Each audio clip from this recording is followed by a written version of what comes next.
Let's go, Jim, to another big topic here. And I have an article here from the New York Post. We'll get to some quotes here, but Paul Heyman being elected by that notorious voting body, being inducted into the WWE Hall of Fame. And boy, howdy, people were like, oh, Jim, you've got to induct him. You've got to know that I'm sure that there's somebody that Paul would think is more instrumental in his career than our little skirmishes we had 35 years ago. But I'm fully in favor of this. I think he's incredible. I don't have any qualms whatsoever in saying that Paul Heyman should go in the WWE Hall of Fame for his work over the last couple of years, if nothing else.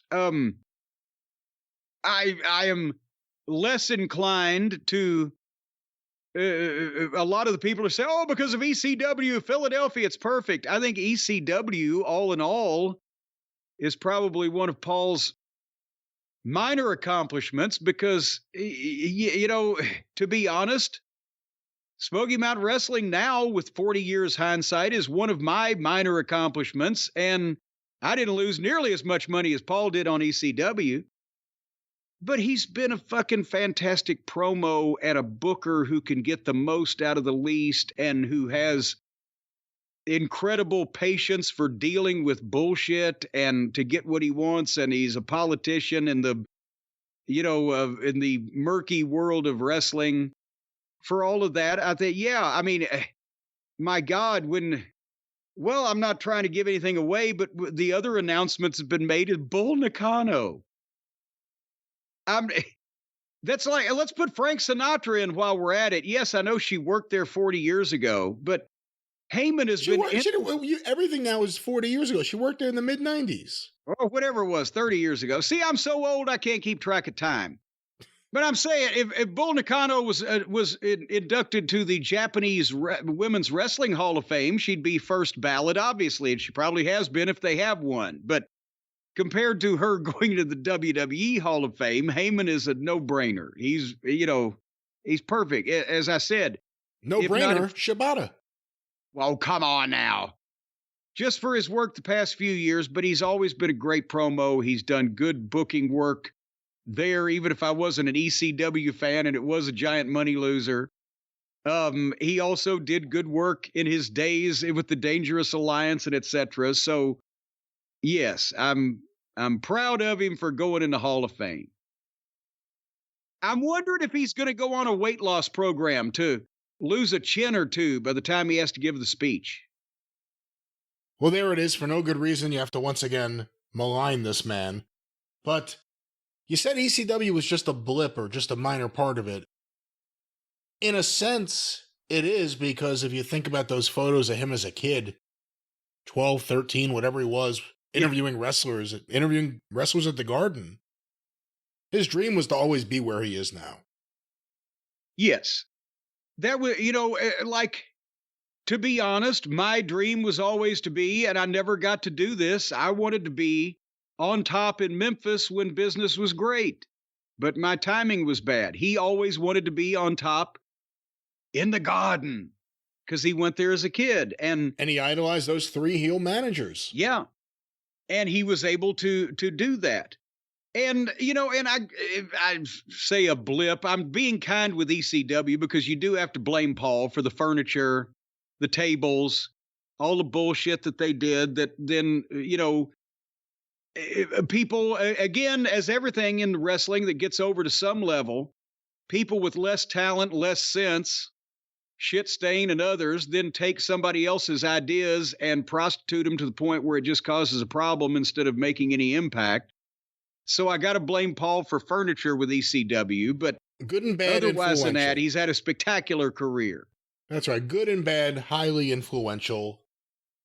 Do I dare ask? Did you see Bubba Ray tweeted out, yeah, Paul's going to get his award. And Paul, we're sending your award via FedEx. Here's the tracking number, ... Because Bubba was the FedEx tracking number story. He was the guy Paul was talking to. When he called him and said, Paul, I got no ticket. I can't get to the show. Where's my plane ticket? And Paul says, "Oh, I FedExed it. Here's the tracking number. Boom, boom, boom, boom, boom." And Bubba says, "That's too many numbers." And Paul said, "I'll just take the last one off." Well, I have some So- quotes here from the New York Post, an article by Ryan Glasspiegel. Is that one of Paul's nom de plumes? He had a few. There were a few different things that were sent into the wrestling news. I have a giant Paul Heyman file from just when he was operating his wrestling enterprise out of his parents' house. And there are a lot of names attached to photos and articles that read like Paul and seem to be using Paul's camera. And Yeah. so I don't know. He definitely made it seem like he had a big staff for his operation. But Jim, here's a quote from this article. "It's taken me all these decades to figure this business out and the art of presentation to an audience. So while I hate to use the old cliche of, you ain't seen nothing yet, and I'm just getting started, you ain't seen nothing yet, and I'm just getting started. I don't want a Lifetime Achievement Award when I'm not done achieving things. I still have a lot of other work I want to do in this industry. I want to be involved in the first main event of WrestleMania in Havana, or on the moon, or on Mars when Elon Musk colonizes it. These are things that are going to happen in the future, and I desperately want to be a part of it."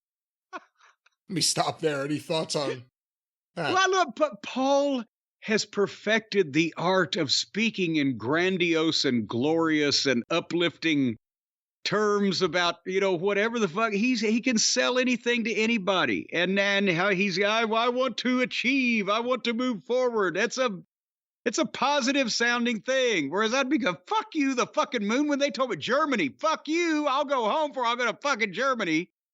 Get on a goddamn plane to death tube.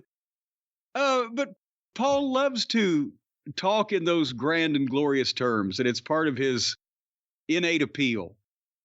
He also revealed in this conversation with the Post that he has turned down the honor several times because he thought he still had a lot of runway left in the wrestling business.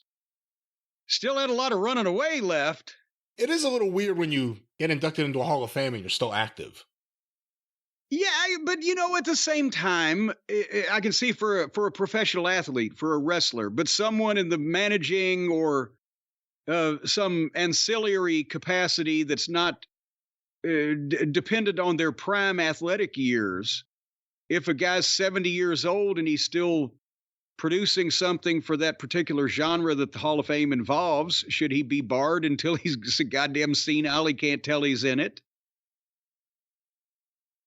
That's true. Although that's a question. Although Heyman doesn't have to worry about CTE, he never took a bump in his life. Well, that's got you there. That's the thing is the most damage that Paul has done to his body is carrying around an excess 180 pounds of fucking weight. So he'll be around for a while, I have no doubt. But yes, that's why he's still so clear in his speaking and his conversational and con man abilities and his ability to talk a goddamn person into doing most anything.